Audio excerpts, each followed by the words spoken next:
nous allons lancer le deuxième match qui va opposer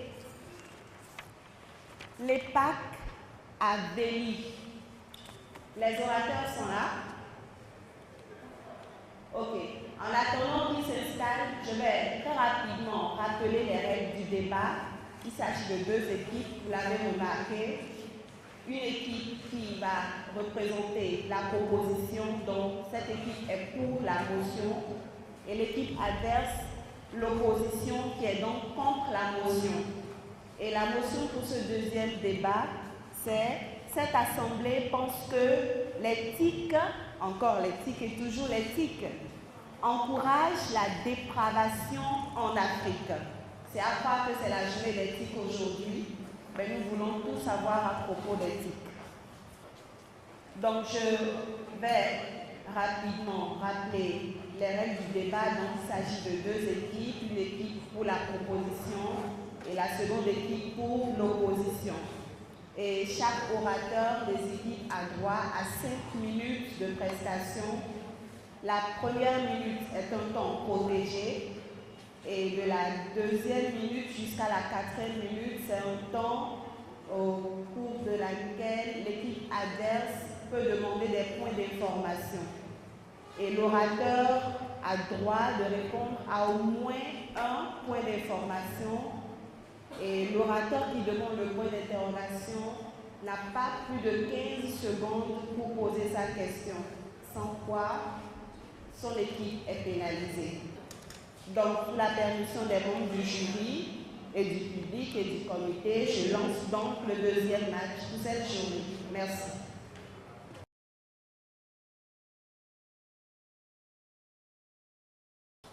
Mesdames, Messieurs de l'Assemblée, Mesdames, Messieurs les jurés, recevez en cette belle matinée nos salutations les plus distinguées. La motion autour de laquelle nous débattons ce matin est la suivante. Cette Chambre pense que l'éthique encourage la dépravation en Afrique. Mais avant d'énoncer mon propos et mon argumentaire, je vais déjà commencer par rappeler certaines définitions pour nous recentrer dans le contexte. L'éthique, technologie de l'information et de la communication, regroupe principalement toutes les techniques de l'information, de l'informatique, de l'audiovisuel, des multimédias, des télécommunications qui permettent de communiquer, d'accéder aux sources d'informations, de les stocker, de les manipuler et de les transmettre. Quant à la dépravation, c'est l'état de quelqu'un qui a perdu toute valeur morale, sociale. Donc, c'est l'état de quelqu'un dont l'éducation a été profondément altérée. Lorsque nous nous référons à la définition d'éthique, nous comprenons donc que l'éthique revêt un caractère indispensable, voire incontournable de nos jours, quel que soit notre secteur d'activité. Néanmoins, au-delà de cette considération, il n'en demeure pas moins qu'elles influent négativement sur nos mœurs et nos valeurs sociales. En effet, avec l'avènement d'éthique à l'orée du XXIe siècle, dans la plupart de nos pays africains, nous avons vu naître une nouvelle génération de crimes que l'on qualifie de cybercriminalité. Je reviens à vous dans un instant. De cybercriminalité, qui est l'ensemble des infractions pénales orchestrées sur le net ou tout autre réseau informatique. La forme la plus flagrante de ce phénomène est celle que nous vivons dans notre pays. Vous n'êtes pas sans savoir l'existence de ce que nous appelons les gaïmans localement dans notre pays, qui sont des jeunes qui, parce qu'ils n'ont pas d'emploi ou bien parce qu'ils n'ont pas cherché à avoir d'emploi, ça donne à cette pratique qui consiste en réalité à arnaquer des investisseurs potentiels pour notre pays sur le net. Monsieur, je suis à vous. Oui. Vous venez de dire que, avec la parution d'éthique, on constate une nouvelle génération de gens, des amateurs, des Tout à fait. Est-ce qu'on peut dire que l'éthique sont la source de ces gens de comportement dans notre société? Je ne dis pas que les éthiques sont la source, mais je dis que c'est l'avènement d'éthiques qui a amené cette nouvelle génération. Je m'explique. Autrefois, lorsqu'il n'y avait pas Internet, lorsqu'il n'y avait pas les réseaux sociaux, les arnaqueurs, on les rencontrait au coin de la rue. On les rencontrait je ne sais pas, on les rencontrait au coin de la rue, on les rencontrait dans les marchés. Mais aujourd'hui, ils nous attendent à n'importe quel coin de rue, à n'importe quel coin du net. Vous ouvrez votre mail, un spam, les réseaux sociaux, votre compte Facebook, et vous recevez des messages en réalité mielleux, mais qui sont en réalité des arnaques. Je continue mon propos. Alors, je disais donc que la forme la plus flagrante de cet état de choses est le phénomène de Gaï. L'autre forme de la cybercriminalité est le hacking. Le hacking qui est un anglicisme en réalité pour désigner l'infraction commise par un individu lorsqu'il s'introduit illégalement dans le système de sécurité d'une personne, qu'elle soit physique ou morale.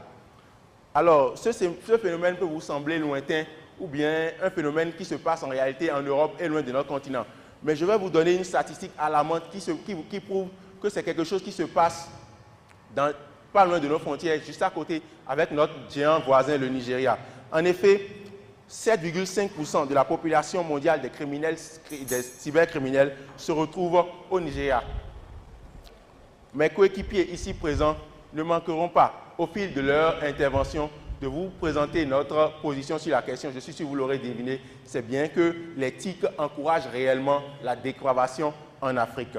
Je vous remercie.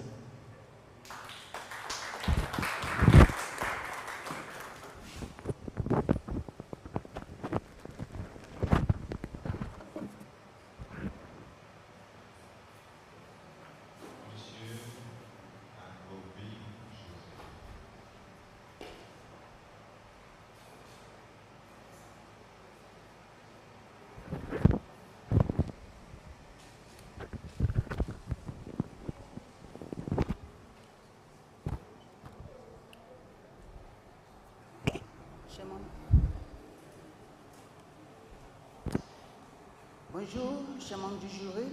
Bonjour, Monsieur le Président. Bonjour, cher public. Bonjour, chers camarades de la proposition. Nous sommes fils et filles d'une ère révolutionnaire où la technologie a transformé le monde en un village planétaire.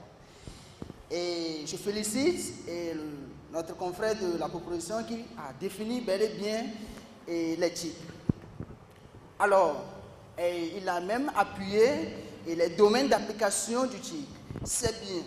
Alors, malgré les biens qu'apportent les TIC dans notre société africaine, malgré les biens qu'apportent les TIC à l'humanité tout entière, l'homme, dans son égoïsme, dans sa nature égoïste, cherche toujours des grains malsains pour pouvoir exposer ces biens aux yeux du public comme des choses qui encouragent la dépravation.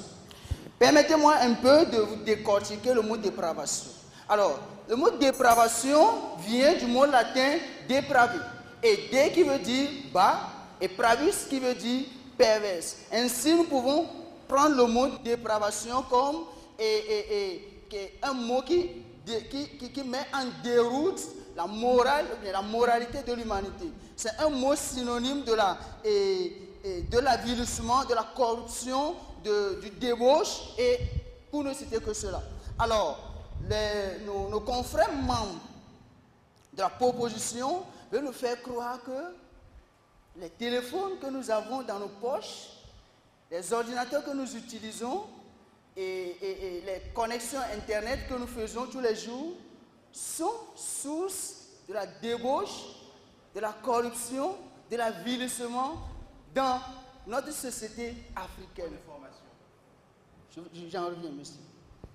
Alors, il décrivait les types de la cybercriminalité et pour nous montrer facilement que l'éthique encourage la débauche dans notre société. Et mais je m'en vais leur dire, ou bien je m'en vais dire que nous ne sommes pas ici pour décrire les choses négatives qu'apporte l'éthique dans la société. Non. Nous sommes ici pour montrer que effectivement l'éthique encourage, amplifie la débauche, la corruption, l'avilissement, les choses comme cela dans notre société ou pas. Alors nous, membres de l'opposition, nous soutenons fermement que l'éthique en réalité ne sont pas des choses négatives en elles-mêmes. Elles ne sont ni des sources de la débauche dans notre société, non. Je vous prends. Oui. Sans occulter l'apport positif des éthiques dans la vie de l'homme, voulez-vous nier l'impact négatif qu'elle a sur la jeunesse actuellement? Merci. Oui, monsieur. Et je m'en vais répondre à votre question en vous demandant, êtes-vous en train de me dire que le téléphone que vous utilisez a un impact négatif sur votre psychologie? Non, je ne pense pas. Les TIC, en réalité, en elles-mêmes, ne sont que des outils que l'homme utilise. Ce sont des outils neutres. Veuillez m'excuser. Ce sont des outils neutres que nous utilisons. C'est comme un couteau dans votre main. Avec ce couteau, vous pouvez faire votre cuisine, faire votre plat et savourer ça pleinement. Mais avec ce couteau, vous pouvez décider aussi de tuer quelqu'un. Maintenant, en tuant quelqu'un, allons-nous accuser le couteau que c'est le couteau qui est source de cette infamie dans la société? Je ne pense pas. Alors, cher public, messieurs, membres du jury et mes successeurs auront le temps à développer de long en large et à démontrer que les TIC sont des outils neutres. Les TIC favorisent l'accès à l'information à moindre coût et que les TIC permettent à l'Afrique de s'ouvrir sur le monde actuel. L'exemple palpable, la Coupe du Monde prochaine. Moi, je ne serai pas au Brésil, mais j'aurai accès à toutes les informations de la Coupe du Monde. Merci beaucoup.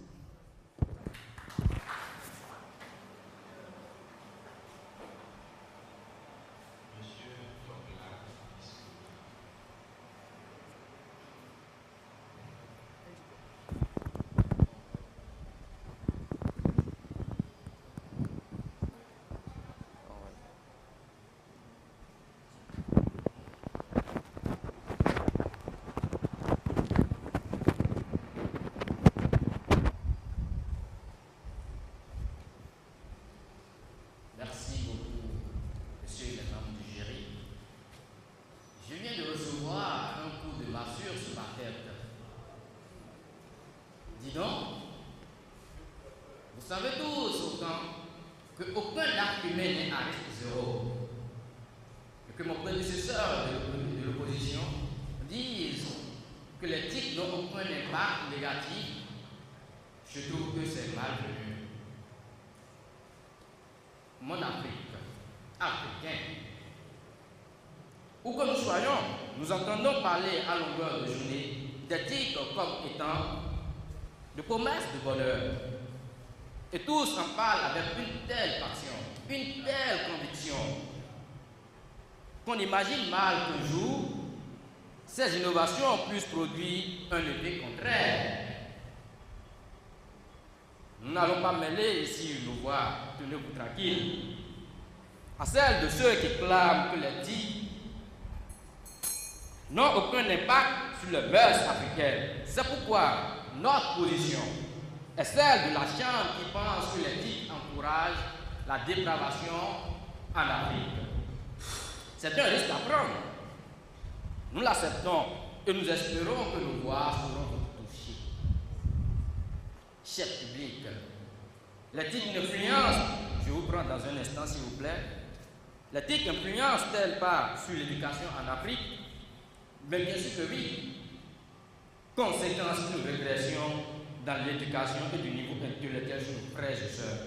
Illustrons cela par l'utilisation anarchique des portables et ordinateurs.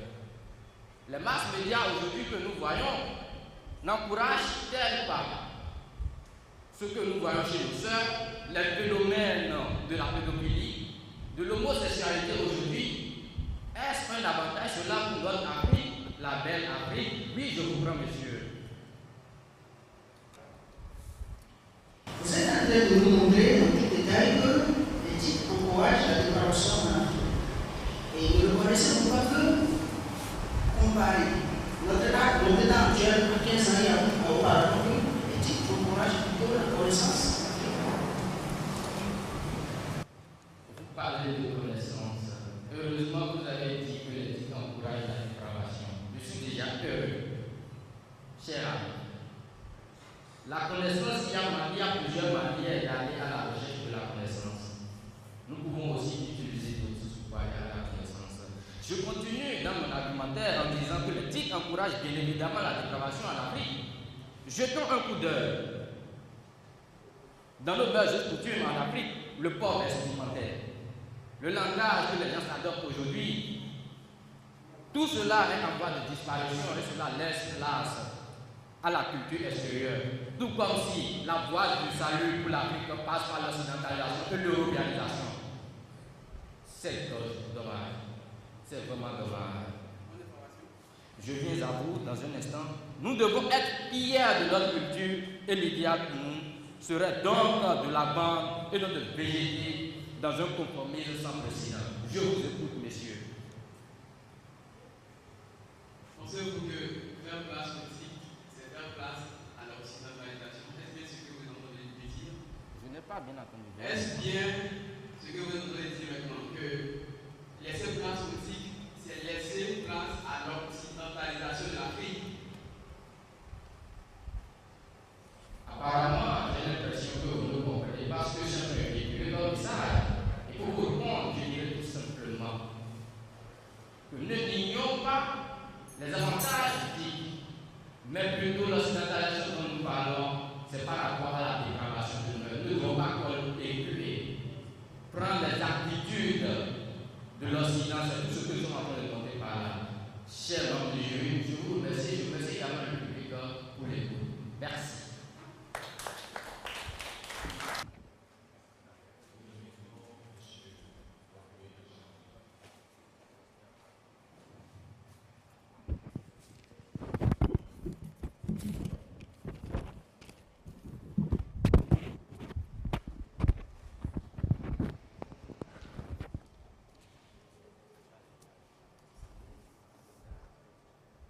Merci beaucoup, Excellence, Monsieur le Président du jury, les membres du jury et estimée audience, soyez les bienvenus à ce débat. En effet, c'est un débat d'actualité. Au jour d'aujourd'hui, les termes de mondialisation et de globalisation reviennent très souvent dans les discours des éminentes personnes. Mais en fait, au-delà de l'explication littérale de ces mots, qu'est-ce qu'il en est en temps réel? C'est-à-dire, sur un plan de matérialisation, de concrétisation de ces deux termes, qu'est-ce qui est fait? Il faut des outils pour communiquer, pour informer, pour aller rapidement de ce bout du monde à l'autre bout. Et les TIC sont en train de nous accorder cet avantage. Je suis désolé, quand on nous parle de l'occidentalisation de l'Afrique, Monsieur le Président du jury par exemple, quand on le voit immédiatement habillé, on sait que c'est un authentique béninois. Mais je parie qu'il a un téléphone portable dans sa poche. Est-ce que cela fait de lui un homme dépravé? Je n'en suis pas si sûr. Qu'est-ce qu'on veut nous faire comprendre ici? Au jour d'aujourd'hui, les TIC sont en train de nous permettre d'avoir un accès facile, je vous en prie, je viens à vous, d'avoir un accès facile et moins coûteux à l'information. Il y a de cela quelques millénaires, pour s'informer, c'est-à-dire pour se cultiver correctement, il y avait de grosses bibliothèques en Égypte. Il fallait que des peuples d'Assyrie et de l'Orient se déplacent sur les caravanes des chameaux et consorts pour venir s'instruire là-bas. Mais au jour d'aujourd'hui, ton ordinateur, mon frère, que tu as là-bas, te permet, depuis ta chambre, de faire des diplômes à Harvard. Pourquoi pas Oxford? Et pourquoi pas Cambridge? Ou la Sorbonne? Ça dépend de ce que tu veux. Mais qu'est-ce qu'on veut nous faire comprendre ici? Les TIC sont d'une importance capitale, je dirais incontournable. L'Afrique est sur une lancée sans précédent. Vous savez, mes frères, j'ai un ami qui a appris la programmation depuis sa chambre. Et au jour d'aujourd'hui, il vit clairement, normalement et aisément même de ça. Est-ce que vous voyez un peu? Il y a un adage qui dit que tous ceux qui cherchent ne trouvent pas forcément, mais ceux qui ont trouvé sont recherchés. Et aujourd'hui, cet ami, parce qu'il a trouvé, il est recherché. Si monsieur le membre du jury n'avait pas trouvé, il ne serait pas recherché. J'en viens donc à mon second argument, qui nous explique. D'abord, je reprends monsieur. C'est plutôt vous. Ok, excusez-moi. Vous semblez débattre et déplacer le débat. Parce qu'en réalité, nous, on ne fait pas un procès négatif au TIC. On diffuse, on dénonce les pays négatifs que le TIC. On surnote et la dépravation en Afrique en réalité. Vous comprenez? Je vous remercie beaucoup pour la question, mais notre esprit de structure et d'organisation nous demande d'abord d'expliciter clairement, parce qu'il semble que les gens ne sont pas assez informés sur ce qu'ils peuvent faire avec les outils dont ils disposent. Mon confrère, M. Assis, va vous expliquer clairement et explicitement ce qu'il en est par rapport à votre question. Mais pour vous donner un avant-goût, je vous dirais que l'homme est responsable. Responsable parce que capable de choisir la réponse. Nous sommes capables de choisir la réponse par rapport à ce que nous avons comme outil dans la main. Nous sommes capables de choisir la réponse à tout stimulus. Tout stimulus qui nous est lancé a la capacité de recevoir la réponse que nous désirons. Aujourd'hui, je vous en prie, pas pour le moment, je suis obligé de continuer mon argumentaire. Il faut que l'audience soit éclairée par rapport à ça. Je vous en prie, aujourd'hui, l'Afrique est plus ouverte à l'intégration économique, culturelle et politique au jour d'aujourd'hui. Il est à noter qu'au jour d'aujourd'hui, les statistiques pour le Bénin, par exemple, nous prouvent clairement que le PIB du Bénin a reçu comme apport vis-à-vis du TIC 7 milliards 336 millions 299 084 francs de CFA. Et dans cette perspective, l'État est en train de faire des projets situés autour de deux axes, le e-business et le e-government, histoire d'aider le Bénin à se développer mieux. Si David Diop devait écrire à nouveau son poème Afrique, mon Afrique, comme l'a si bien cité mon cher confrère qui m'a précédé, je suis sûr qu'il aurait dit Afrique, mon Afrique. Afrique d'éthique, Afrique de la télécommunication et de l'information. Que tu es belle, je t'aime Afrique. Merci beaucoup.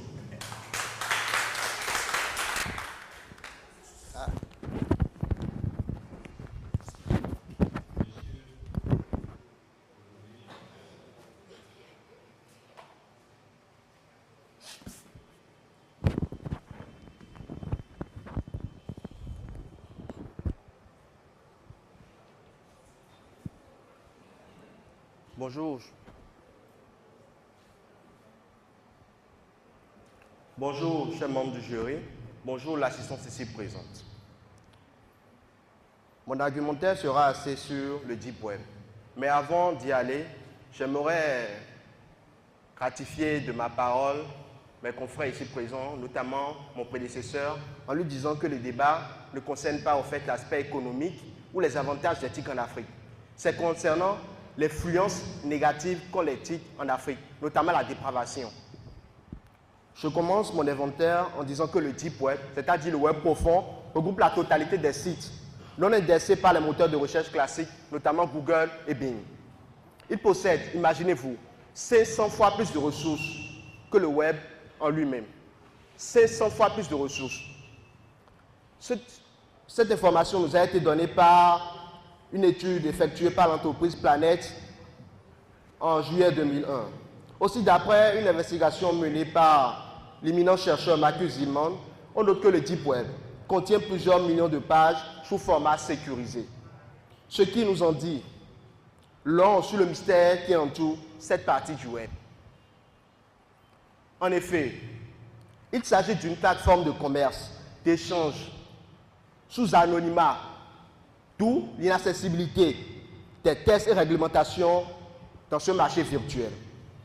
C'est un marché noir où se fait beaucoup d'abominations, dont le commerce des organes humains. Imaginez-vous, monsieur le président du jury, un proche à vous est malade et s'inscrit dans les files d'attente des hôpitaux pour des greffes d'organes. Vous attendez pendant plusieurs années. Je vous prends dans quelques instants, monsieur. Il se fait que des individus ayant la capacité financière s'arrogent cette opportunité que vous avez de sauver votre proche en quelques heures seulement. Vous devez vous sentir frustré. C'est une injustice. Nous avons aussi le commerce des armes, les armes de destruction massive, notamment dans les pays maghrébiens.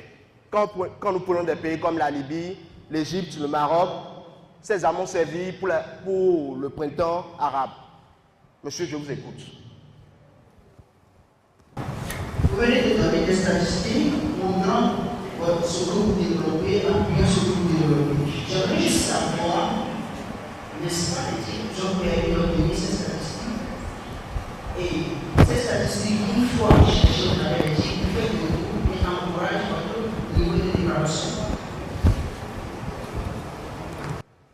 Nul ne peut nier l'avantage, les mutations révolutionnaires engendrées par l'éthique dans notre monde actuel.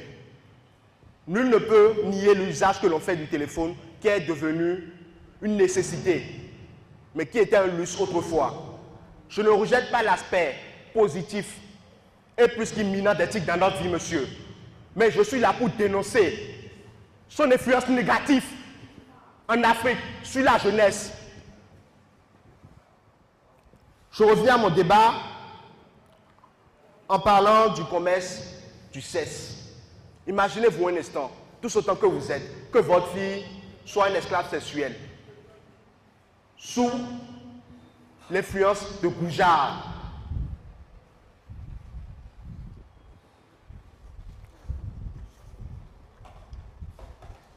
Je dirais qu'il est important de noter que c'est par le net que se fait cette série d'abominations. Finissons en reconnaissant que malgré les avantages et les mutations positives apportées dans le quotidien de l'Africain, l'éthique constitue un facteur qui favorise indéniablement la dépravation en Afrique. Merci.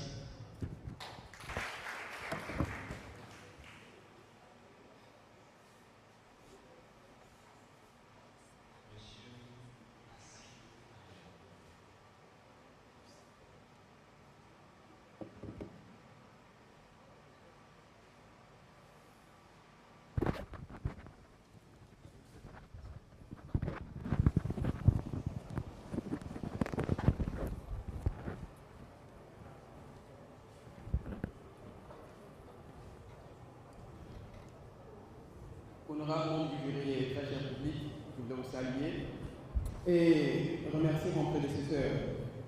Et je voudrais d'abord citer quelques mots qu'il a utilisés.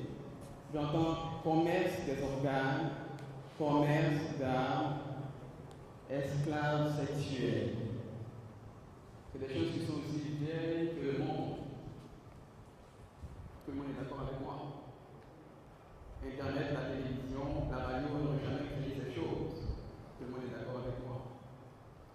Quelque chose que j'aime avec l'Internet, c'est que les sites en général et l'Internet en particulier, je le compare à de l'argent. C'est un révélateur. Quand quelqu'un est pauvre, en général, il est toujours gentil, il fait profil bas. Mais qu'il ait un peu de moyens, il va vous révéler son vrai visage. Parce qu'il n'est plus obligé de faire semblant. C'est exactement ce que l'Internet est. C'est une plateforme où chacun va exposer sa bassesse ou la hauteur de son esprit. Alors, de grâce, ne venons pas mettre sur le dos des sites tous les mots de ce monde. Je voulais vous présenter, sur la tout à l'heure, je vais vous présenter ça, c'est une tablette de lecture. Une tablette de lecture, ce petit appareil peut contenir 5000 livres, l'équivalent d'une bibliothèque. Et avec ce petit appareil, vos livres qui sont à l'intérieur, vous pouvez les perdre si vous voulez. Ça se casse, ça tombe tout de suite. Tous mes livres qui sont dedans ne sont pas perdus parce que j'ai un compte sur Internet qui me permet de récupérer tous mes livres. Et je peux, avec ce compte, télécharger mes livres sur mon ordinateur, sur mon téléphone portable, sur un Android ou un iPhone, n'importe quel appareil qui supporte les applications de cette machine. Voilà un peu ce que nous apporte Internet.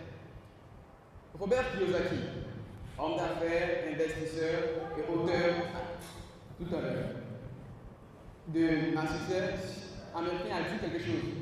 Et je cite: Internet, grâce à Internet, il va naître sur toute la surface de la Terre une nouvelle race de multimillionnaires. Pourquoi? Parce que l'information, la connaissance sera démocratisée. Elle ne sera plus l'apanage des riches, mais celle mais à la disposition de tous. Oui, je vais prendre votre point d'information. Ne serez-vous pas, excusez-moi, ne trouvez-vous pas que ce serait plus judiciable, tout en reconnaissant l'aspect positif de l'Internet, de vous pencher maintenant vers son aspect négatif pour pouvoir trouver des solutions à cela? Personnellement, je vais répondre à cette question par une question. il y a tous les jours des accidents sur nos autoroutes. Chaque jour. Mais depuis quand on a traîné une autoroute devant les tribunaux pour dire qu'elle est la personne, la cause des accidents? Jamais, et vous ne verrez jamais cela. L'Internet, dont il s'agit pour les titres dont je parle, est l'autoroute de l'information. Bon, pourquoi vous allez accuser une autoroute inerte de ce qui se passe, de l'usage que les gens en font? Cher ami, tout à l'heure, je pense bien que le débat est ailleurs, et c'est la source de mon deuxième argumentaire. Chaque homme est responsable de ce dont il fait avec ce qu'il a. Nous avons la responsabilité en tant qu'être humain de décider ce que nous allons faire avec l'Internet, la télévision, la radio. Il est de la responsabilité de chaque État, de chaque famille, de chaque personne de décider là où il ira, ce qu'il fera de l'information qu'il aura et comment il en fera l'usage. Chacun doit être son policier. Mais ne demandez pas de grâce au titre d'être ce policier-là. Oui, je vais prendre le point d'information là. J'aimerais rappeler qu'il ne s'agit pas ici de la publicité d'Internet ou d'un autre multimédia. En continuant, j'aimerais vous demander si vous ne pensez pas que le libre arbitre est un peu mis en péril par les images que diffuse le médecin. Merci, je vais terminer avec cela parce que ça va parfaitement dans mon argumentaire. Il faut savoir que lorsqu'il y a un fait extérieur à l'homme, il a toujours la liberté de choisir. Parce que l'homme est proactif. Il est le seul être humain qui possède une conscience de soi et la liberté de choisir, peu importe les circonstances dans lesquelles il se trouve. Alors, de grâce, il est bon que nous cherchions ailleurs les causes de nos problèmes ici, en Afrique, et laisser les titres se développer et pour le bonheur de l'Afrique. Je vous remercie.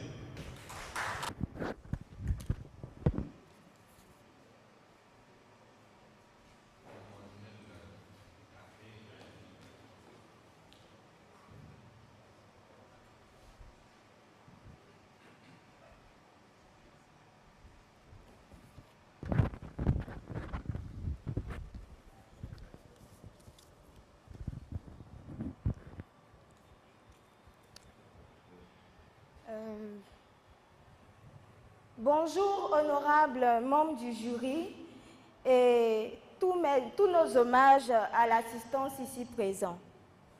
Comme vous le savez, la motion du jour est « Cette Chambre pense que l'éthique encourage la dépravation en Afrique ». Je rappelle que la motion n'est pas « Cette Chambre pense que l'éthique a des avantages ou des inconvénients pour l'Afrique ». Notre position est claire par rapport à cette motion. L'éthique joue un rôle prépondérant dans la perversion et l'avilissement de l'Afrique. Amadou Hampâté-Bâ disait, dans En coulait l'enfant Peul, « Sois à l'écoute. Dans la vieille Afrique, tout parle, tout est parole, tout cherche à communiquer une connaissance. » En effet, il parlait de la vieille Afrique, celle des grands sages, des bonnes mœurs, du savoir-vivre, de la bonne éducation. La nouvelle Afrique, celle d'éthique, je vous prends tout à l'heure, n'a pas besoin de tout écouter, d'écouter lui parler l'éthique avec autant d'ouverture. Cette Afrique est malade de l'impact des technologies sur ses citoyens. Certaines informations doivent rester dans le couvent, mais malheureusement, avec l'éthique, toutes les portes sont ouvertes. L'une d'entre elles est la cybercriminalité. Entre nous jeunes, chers amis, et parfois avec nos parents, nous nous permettons de dire que les gaïmans font une nouvelle lutte anticolonialiste. Mais j'ose vous dire qu'elle n'est pas comparable à celle menée par le roi Béhanzin. Je vous prends. Est-ce que le terme cybercriminalité n'est pas un aveu que la criminalité de question n'est pas originale? Est-ce que le terme cybercriminalité n'est pas un aveu plus clair que les tics ne sont pas l'origine de ces choses. Dans cybercriminalité, on parle de cyber. Et sans l'éthique, on ne pourra pas parler de cyber. Donc, cybercriminalité a bien un rapport avec l'éthique.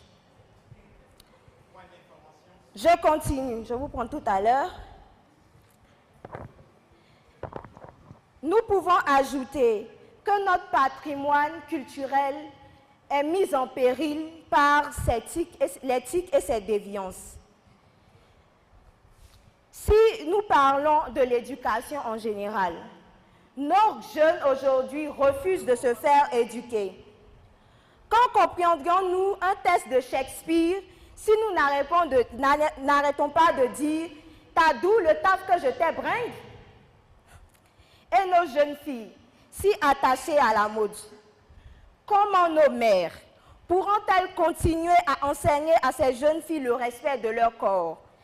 Si sur tous les réseaux sociaux, la propagande veut que la fille la plus belle soit celle qui a le maximum de parties de son corps à nu. Comment, en tant qu'aînés, pourriez-vous enseigner à vos jeunes frères et sœurs si toute la planète semble leur dire que malgré leur jeune âge, ils ont le droit d'avoir toutes les sortes de relations qu'ils désirent? Prenons Internet. Oui, je vous prends.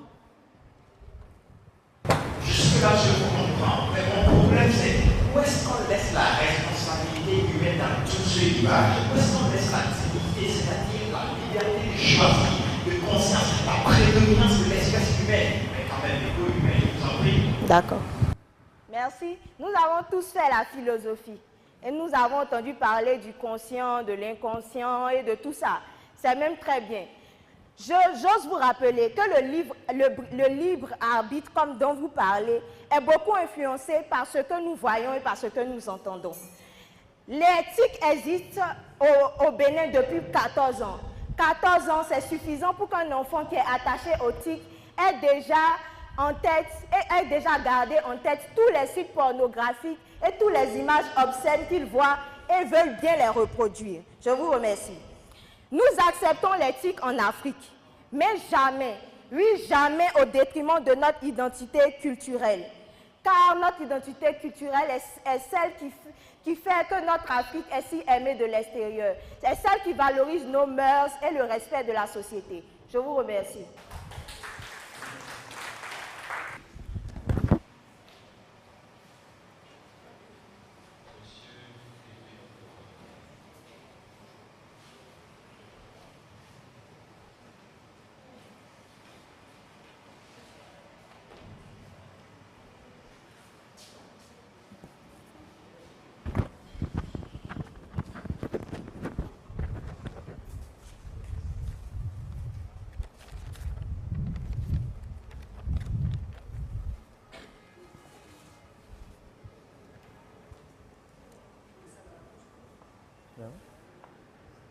Vous avez besoin de ça.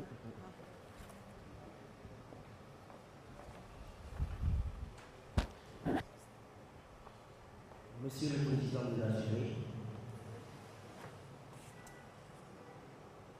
chers honorables invités, un vidame disait que réfléchir, c'est nier ce que l'on voit. Permettez-moi de féliciter nos amis du camp, nos adversaires, tout en niant ce qu'ils croient vraiment, juste parce qu'ils ont réfléchi pour nous présenter ces arguments. Ah, félicitations.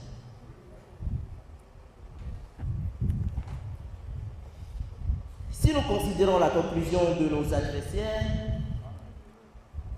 pour eux, l'éthique encourage la dépravation en Afrique. Permettez-moi de rappeler un peu la motion de cette journée. La motion stipule ceci. Cette chambre pense que l'éthique encourage la dépravation en Afrique. Dans cette motion, chers amis, il y a un verbe dont nous devons tous constater, le verbe encourager. C'est-à-dire quand on dit que quelque chose encourage quelque chose, cette chose n'est pas venue pour créer la chose. C'est-à-dire en un terme bas. Point d'information. Non, merci, j'ai bien vous. La motion dit que l'éthique encourage la dépravation. La motion ne dit pas que l'éthique crée la dépravation. Ce qui veut dire que la dépravation existait avant l'avènement d'éthique. C'est-à-dire que la prostitution existait avant l'avènement d'éthique. C'est-à-dire que le vol existait avant l'avènement d'éthique. Bien sûr que ces amis de la proposition viennent avec moi. Ouais, je vous prends. Pour commencer, nous n'avons jamais dit que les dîmes sont à l'origine de la dépravation africaine. Ne pensez-vous pas que l'homme, doté de la réflexion, peut le value pour le compte d'utilisation, quand il veut faire profit? Bien sûr que oui. Mais le prédécesseur dit que l'homme peut choisir. L'homme doit choisir. Vous pouvez déterminer, faire sortir le pour et le contre d'une chose. Mais toutefois, tout en ne pas oublier que le positif peut prévaloir sur le négatif. Point d'information. Non, merci. L'éthique étant neutre, comme le développait mes prédécesseurs, ne peut en aucun cas encourager la dépravation en Afrique. Ah oui, quand on dit quelque chose est neutre, ça veut dire que la chose n'est ni positive ni négative. Maintenant, Point d'information. non merci. Alors, l'homme trouvant son sens de réactivité décide d'utiliser quelque chose qui est neutre et en faire faux usage et après tout en déterminer que ceci contribue à la dépravation. Nous, en tant que proposants, nous ne le pensons pas. Dr. Covey Stephen, dans son livre Les 7 habitudes des gens qui réussissent leur vie, n'a-t-il pas dit que entre le stimulus et la réponse, nous disposons tous toute une plage de choisir. Sur ce, nous, en tant que proposition, nous disons que l'éthique rend l'accès facile à l'information. L'éthique sont des moyens d'intégration à l'Afrique. L'éthique sont des outils neutres et que tout homme a la liberté de choisir le bon côté ou le mauvais côté. Merci.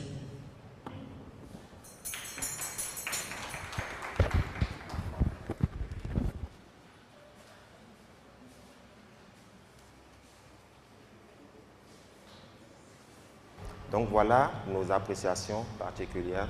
C'est l'opposition qui remporte la victoire. Merci beaucoup.